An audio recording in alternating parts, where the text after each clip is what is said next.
በስመ አብ ወወልድ ወመንፈስ ቅዱስ አሐዱ አምላክ አሜን። መጽሐፈ ምዕዳን ርዕሰ ሊቃውንት አባ ገብረ ኪዳን ግርማ እንደጻፉት አንቀጽ 7 በእንተ ጸሎት። ጸሎት ብሂል ተናግሮ ምስለ እግዚአብሔር። ጸሎት ማለት ከእግዚአብሔር ጋር መነጋገር ነው እንዳሉ ሰለስቱ ምዕት በጌታ አምኖ የበደለውን ይቅር በለኝ እያለ ለሚጸልይ ሰው ብዙ ስርዓት አለው። ከሁሉ አስቀድሞ ሕግ መቋሚያ ሳይፈልግ በእግር መቆም ነው። ወሶበ ተንሣእክሙ ለጸልዮ ቁሙ፣ ለጸሎት በተነሳችሁ ጊዜ ቁሙ እንዳለ። ሁለተኛም በዝናር መታጠቅ ነው። ለይኩን እኖታ ኀቁየክሙ፣ ወገባችሁ የታጠቀ ይሁን እንዳሉ ሰለስቱ ምዕት። ሶስተኛም ፊትን ወደ ምስራቅ መመለስ ነው። ስለምን ቢሉ ኋላ ጌታ የሚመጣው በምስራቅ በኩል ያረገውን በምስራቅ በኩል ነውና። ዘምሩ ለእግዚአብሔር ዘዐርገ ውስተ ሰማይ ሰማይ ዘመንገለ ጽባህ። በምስራቅ በኩል ወደ ሰማየ ሰማያት ላረገ ለእግዚአብሔር ዘምሩ እንዳለ ክቡር ዳዊት መዝሙር 67 ቁጥር 33። ስለዚህ ፊትን ወደ ምስራቅ መልሶ መጸለይ ይገባል። ወዲያና ወዲህ ማለት አይገባም። በልብም ሌላ ነገር ማሰብ አይገባም። ሌላ ነገር ሲያስቡ ጌታ ልመናን አይሰማም። አራተኛም ማማተብ ነው። ከላይ ወደ ታች ከግራ ወደ ቀኝ ጣትን አመሳቅሎ ነው። ስለምን ቢሉ ከላይ ወደ ታች ማማተብ ከሰማይ ወደዚህ ዓለም የመውረዱ የመምጣቱ ምሳሌ ነው። ከግራ ወደ ቀኝ ማማተብ ዲያብሎስ ወደ ግራ ወስዶን ጌታ ሰው ሆኖ ወደ ቀኝ የመመለሳችን አምሳል ነው። በመስቀል አምሳል ማማተብ ጌታ ድህነተ ዓለምን የፈጸመው በመስቀል ተሰቅሎ ነውና ለዚህ ነው። ከሰይጣን እንድን ዘንድ ሐዋርያት ይህን ምልክት አድርገውልናል። ወይደልወነ ከመ ንዕተብ ገጻሴነ በአምሳለ መስቀል በኩሉ ከመ ንድኃን እምሰይጣን እንዳሉ ሐዋርያት። በሚያማትቡበት ጊዜ እትመሐፀን ብሎ በስመ አብ ይሏል። ነገረ መስቀል በተነገረ ጊዜ ማማተብ ይገባል። አምስተኛም የሚደገመውን ጸሎት በፍርሃት መድገም ነው። ሲደገምም ምስጢሩን እያስተዋሉ ቀለሙ እንዳይነጥብ አድርጎ ሳይቸኩሉ ቀስ ብሎ ሳይጮሁ ለራስ እንዲሰማ አድርጎ መድገም ነው። አብዝታችሁ አትጸልዩ ብሏል። ማብዛት ከመሰልቸት መሰልቸትም ከመተው ያደርሳልና። ግብርኒ ዘአልቦ ምጣኔ ገአር ውእቱ ወለጋርኒ ተልዎ ዝንጋኤ ወዝንጋኤኒ ያመጽእ ሀኬተ። ስትጸልይ መጠን የሌለው ሥራ ጩኸት ነው። ጩኸትም መዘንጋትን ያመጣል፣ መዘንጋትም ስንፍናን ያመጣል እንዳለ። ጮኻችሁ አትጸልዩ አለ። የተክላህ በሕጉ አላ ዘምር በመጠን ፈጽመህ አትጮህ በመጠን ሆነ አመስግን እንጂ እንዳሉ ሰለስቱ ምዕት። ስድስተኛም ሰጊድ አስተብርኮ አድንኖ ይገባል ብለዋል ሰለስቱ ምዕት። በሚሰገድበት ጊዜ መጀመሪያ 1 መጨረሻ 3 ጊዜ መስገድ ይገባል። በቀረው እንደተቻለው ይስገድ። 1 አቡነ ዘበሰማያት ይድገም፣ 3 ጊዜ ይስገድ። እንዲህ እያደረገ 12 አቡነ ዘበሰማያት 36 ስግደት ይሆናል።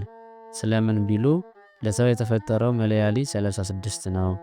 በዚህ ሁሉ ፈጣሪውን ማገልገል ይገባዋል። አንድም ጌታ 33 ዘመን በዚህ ዓለም የኖረው ሦስቱ የሥላሴ አምሳል ነው።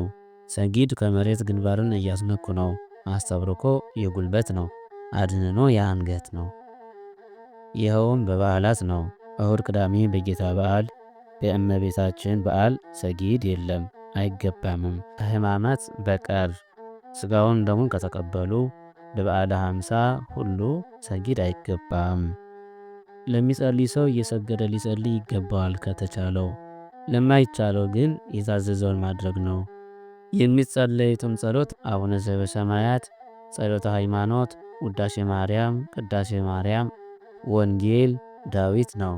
ወይኩን ድኃሬ ጸሎት በኩሉ ዕለት መዓልተ ወሌሊተ መዝሙረ ዳዊት። ሌሊትና ቀን በየዕለቱ በሚጸለየው ጸሎት ሁሉ መዝሙረ ዳዊት የበዛ ይሁን እንዳሉ ሰለስቱ ምዕት። ይልቁንም ለሁሉ የታዘዘ ለቋሚ ለልጓሚ ቀራፊ ገበሬ ሴት ወንድ ሎሌ ገረድ አገልጋይ ሳይሉ 7 ጊዜያት ናቸው። ወጸሎትሰ ዘተአዘዘ ላዕለ ኩሎሙ ክርስቲያን በኩሉ ዕለት 7 ጊዜያት እንዳሉ ሰለስቱ ምዕት በነግ ፀሐይ ሲወጣ እጅን ታጥቦ መጸለይ ይገባል። ስለምን ቢሉ ጽልመተ ሌሊትን አሳልፎ ብርሃነ መዓልትን ስለሰጠን ጌታም ከጲላጦስ ፊት የቆመበት ነውና። ደግሞም በሰለስት መጸለይ ይገባል። ስለምን ቢሉ ቀድሞ ዳንኤል ይጸልይበት ነበር። ጊዜ ሰለስቱ ሰዓት ጸለየ ዳንኤል እንዳለ ትንቢተ ዳንኤል ምዕራፍ 6 ቁጥር 10 እንዳለ ጌታም የተገረፈበት ጊዜ ነውና። ሶስተኛም ቀትር ነው። ስለምን ቢሉ በቀትር ፀሐይ ይጸናል፣ አጋንንትም ይሰለጥናሉ። ከዚህ ስለመዳን እምድድቅ ወእምጋኔነ ቀትር እንዳለ ክቡር ዳዊት ጌታም የተሰቀለበት ነውና ለእኛ ብለህ ከስቅለት ደረስክ ብሎ መጸለይ ይገባል። አራተኛም በ9 ሰዓት መጸለይ ይገባል። ስለምን ቢሉ በዚህ ጊዜ መላእክት የሰውን ግብር የሚያሳርጉበት ጊዜ ነው።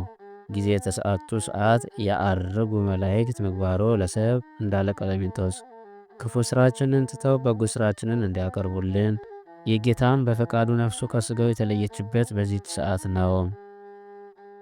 አምስተኛም ሰርክ ነው። ስለምን ቢሉ አንጻ ደዌ መስዋዕተ ሰርክ እጆቼ የሰርክ መስዋዕትን አነሱ እንዲል መጸለይ ይገባል። መዝሙር 140 ቁጥር 2 ጌታም መቃብር የወረደበት ነው ለእኛ ብለ ተቀበርክ ብሎ። ስድስተኛም ነዋም ነው።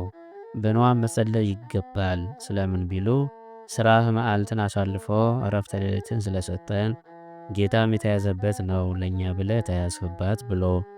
እርሱም አባ አህልፍ እምኔ አባት ሆይ ይህች ጽዋ ከእኔ ትለፍ እያለ የጸለየበት ነው።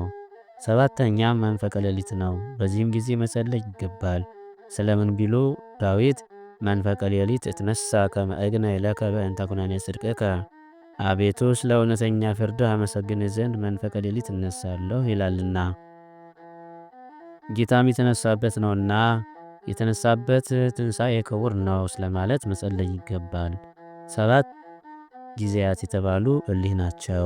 ስብአ ለዕለቴ እሴብሐከ በቀን 7 ጊዜ አመሰግናለሁ እንዳለ ዳዊት። ይህን የማይጸልይ ሰው የንጉሥ ግብር ያስቀረ ተብሎ ይያዛል። ወተንሣእኩ ወገበርኩ ግብረ ንጉሥ ተነስቼ የንጉሥን ሥራ ሠራሁ እንዲል ተይዞ ያስቀረውን ግብር እስኪከፍል እጁ በሰንሰለት ይታሰራል። ይህም እንደዚያ ነው። ከዚህ ሁሉ እሱ ያዘዘውን መስራት ይሻላል። የነግህ የሰርክ ጸሎት ቤተ ክርስቲያን ሊሆን ታዝዟል ይገባል። ይልቁንም እሁድ፣ ቅዳሜ በበዓላት በቤተ ክርስቲያን ሊሆን ይገባል። ወይኩን ጸሎተ ነግህ በቤተ ክርስቲያን ወኅድኀደሰ በዕለተ ሰንበት ወበእሁድ ወዘተ ድኅረ ዘእንበለ ደዌ ይትፈለጥ። የነግ ጸሎት በቤተ ክርስቲያን ይፈጸም፣ ይልቁንም በዕለተ ሰንበት በእሁድ ሳይታመም ከቤተ ክርስቲያን የቀረ ይለይ እንዳሉ ሐዋርያት በሲኖዶስ። ሲጸልዩም ከቂም፣ ከበቀል፣ ከተንኮል፣ ከትዕቢት ብዙ ነገር ከመውደድ ተለይቶ ቢለምኑት እግዚአብሔር ይሰማል። ከዚህ ግን ሳይለዩ ቢለምኑት አይሰማም።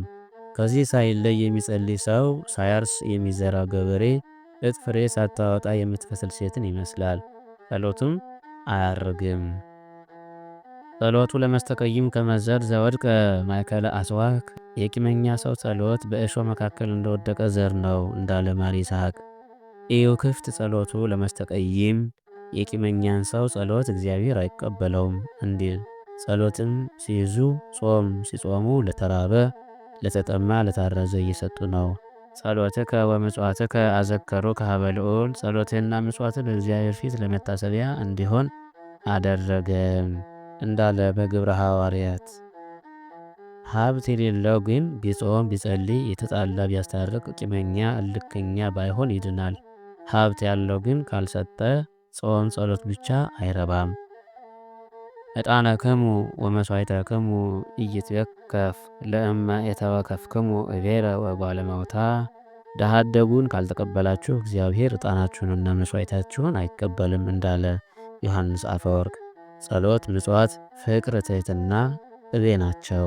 ቅብሰ ፍቅረ እጓለ እመሕያው ውእቱ ቅባትስ የሰው ፍቅር ነው እንዲል ቅቤ ቁርበት ያለፋል፣ ገጽ ያበራል፣ ወጥ ያጣፍጣል።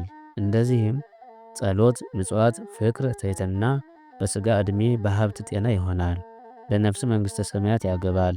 ቅንዓት፣ ሐሜት፣ ትዕቢት፣ ቁጣ፣ ቂም፣ በቀል ሀብት ያሳጣል።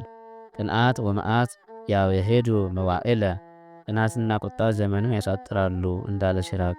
ይህ ሁሉ ዓለም ከንቱ እንጂ ነው አለኝ ሲል ያጣል፣ አጣው ሲል ደዌ ይመጣበታል። ድዊ ሆንሁ ብሎ ሲያዝን ይሞታል። ጎልማሳ ቆንጆ ነኝ ብሎ ሲመኩ አካል ይጎድላል። የዚህ ዓለም አኗኗር ሁሉ ከንቱ ነው።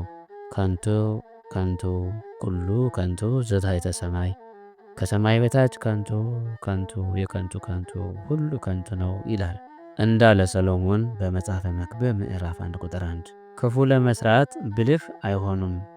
ሸፍጥ መማር፣ መሰሪ፣ ተንኮለኛ መሆን መቅሰፍት ያመጣል። አሌ ሎሙ ለእለ ይጠበቡ ለእከይ፣ ለክፉ ለሚጠበቡ ወዮላቸው እንዳለ ኢሳይያስ። መቅሰፍት ሲመጣ በጾም በጸሎት በምጽዋት ከእግዚአብሔር ይታረቋል። ተጋነዩ ለእግዚአብሔር ሕዝብ አብዳን ዘእንበለ ለትኩኑ ከመጽጌ ይቡስ ዘወድቀ። ሰነፎች ሕዝቦች ሆይ እንደ ረገፈ ደረቅ አበባ ሳትሆኑ ለእግዚአብሔር ተገዙ እንዳለ። ለድሃ ለተራበ ከፍሎ ቢሰጡ፣ ከሰው ሁሉ ቢፈቀሩ፣ ጸሎት ቢይዙ የያዙት ሁሉ ይባረካል። ያዘነ ሰው ሐዘኑ ወደ ደስታ ይመለስለታል። ሰአሉ ወይትወሀበክሙ፣ ለምኑ ይሰጣችኋል እንዳለ ጌታ በወንጌል። ለምኑ የለመናችሁትን ይሰጣችኋል። ይኸውም በቀደሙ ሰዎች ይታወቃል። እግዚአብሔርን አምኖ ለምኖ ያጣ ሰው የለም። ርእዩ ቀደምተ ዓለም ዋይምሩ መኑ ዘተአመነ በእግዚአብሔር ወተሃፍረ ወመኑ ዘጸውኦ ወተጸመሞ እስመ መሐሪ ውእቱ እግዚአብሔር ወመስተሳይል። በዘመን የቀደሙ ሰዎችን ተመልከቱ እወቁም። በእግዚአብሔር አምኖ ያፈረ ነው። እርሱን መፍራት የታገሰና የተጣለ ማን ነው? ተርቶስ ቸል ያለው ማንን ነው? እንዳለ ሲራክ ምዕራፍ 2 ቁጥር 10-12። ጸሎት ይዞ የለመነውን አጥቶ ያፈረ ማንም የለም አለ። ዳሩ ግን በልብ ቂም አያሳድሩም። ህድጉ አበሳ ለቢጸክሙ፣ የባልንጀራችሁን በደል ይቅር በሉ እንዳለ። በቂም በተንኮል በእልክ በድርቅና በትዕቢት ሆነው ቢለምኑት አይለመንም። ትሑት የዋህ ሆኖ ከሰው ሁሉ ተፋቅሮ ቢለምኑት ግን ይለመናል። ከቤተ ክርስቲያንም አይጫወቱም፣ ዋዛ ፈዛዛ አይናገሩም። መሳቅ መጫወትስ የለመኑትን ያስቀራል። ቤተ ክርስቲያንስ የጸሎት ቤት ነው እንጂ የነገር ቤት አይደለም። ቤተ ክርስቲያንሰ ቤተ ጸሎት ይእቲ፣ ቤተ ክርስቲያን ግን የጸሎት ቤት ናት እንዳሉ ሰለስቱ ምዕት። ጩኸት መብላላት አይገባም። ወኢይኩን ውስቴታ ክላህ ወተባይሶ፣ በእርሷም ውስጥ ጩኸትና ጠብ ክርክር አይኖር እንዳሉ ሰለስቱ ምዕት። መሳቅ ብዙ ነገር ያመጣል።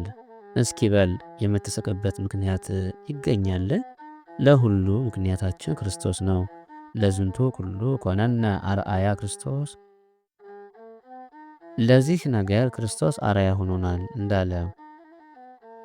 ኮነነ ጥንተ ወበኩረ ለኩሉ ምግባረ ሰናይ፣ ለመልካሙ ነገር ሁሉ እርሱ መሰረት በኩር ሆኖናልና እንዲል። ክርስቶስ ሲስቅ ሲጫወት ተገኘ የሚል ወዴት አገኘኸው?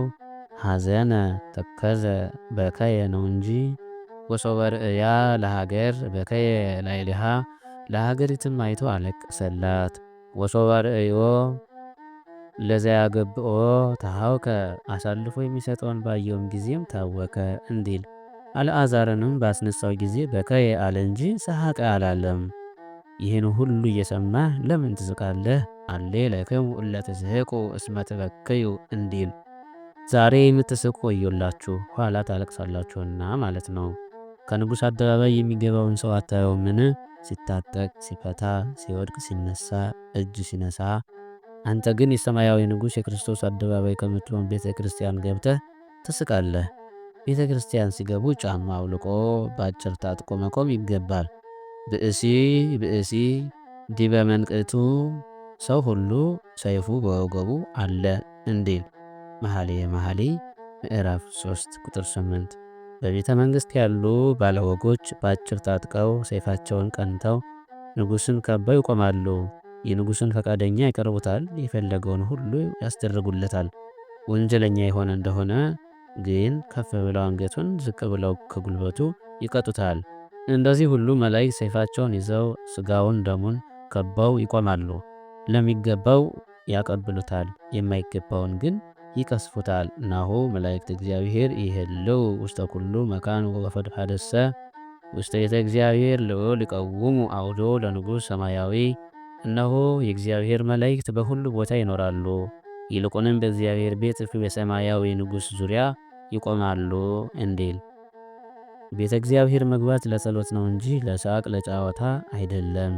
ከቤትስ እንኳ ያለ ጊዜ ሳቅ አይገባም። ሳቅ የሚገባው ዘመድ ወዳጅ ጠፍቶ በተገኘ ጊዜ ደስ እንዲለው መታወት ይገባል። ወሰሐቅሰ ሰናይ ውእቱ ሶበ ንርእዮሙ ለክርስቲያን እምድኅረ ጉንዱይ ዘመን ከመ ያእምሩ በዘንትፌሳህ በሕይወቶሙ። ያማረ ሳቅስ በሚገባ ክርስቲያኖችን ከብዙ ዘመን በኋላ ስናያቸው በእነርሱ ሕይወት ደስ እንደሚለን ያውቁ ዘንድ ነው እንዳለ። ሁልጊዜ በሳቅ በጨዋታ መኖር አይገባም። ወአኮ መፍትው ንንበር ዘልፈ በሰሐቅ ወበተፈርዝዞ። ሁልጊዜ በሳቅ በስላቅ በመቀማጠል ልንኖር አይገባም እንዳለ ዮሐንስ አፈወርቅ። ብልህ ሰው አይስቅም፣ ጭንቅ የሚያስቅ ነገር ቢሆን ከንፈሩን ግልጥ ያደርጋል እንጂ ካካካ ብሎ አይስቅም። ደንቆሮ ሰው ግን ሲስቅ ባጥ ሰንጥቆ ይሰማል ብሎ ነቅፎታል። ወሶበ ይስሕቅ አብድ ያአቢ ቃሎ ጠቢብሰ ያክሞስ እስከ ናፍሪሁ። ሰነፍ ሲስቅ ቃሉን ከፍ ከፍ ያደርጋል፣ ጠቢብ ግን በከንፈሮቹ ፈገግ ይላል እንዳለ ሲራክ። ሁንም ዛሬ ወንድሞቼ እናልቅስ እንዘን፣ ኋላ ደስ ይለናል። የማያለቅስ ደስታን አያገኝም። የዚህ ዓለም ደስታ ሐዘን ይለውጠዋል፣ ኋላ የሚገኝ ደስታ ግን ሐዘን አይለውጠውም። ወዝኩሰ ፍስሐ ጽሩይ ውእቱ አልቦ ውስቴቱ ምንትኒ ትካዜ ሐዘን ወኢተሐውኮ እንዳለ ዮሐንስ አፈወርቅ። ነገር ግን ያለ ሐዘን አይገኝም፣ ካልጾሙ ፋሲካ ካላዘኑ ደስታ እንዲሉ።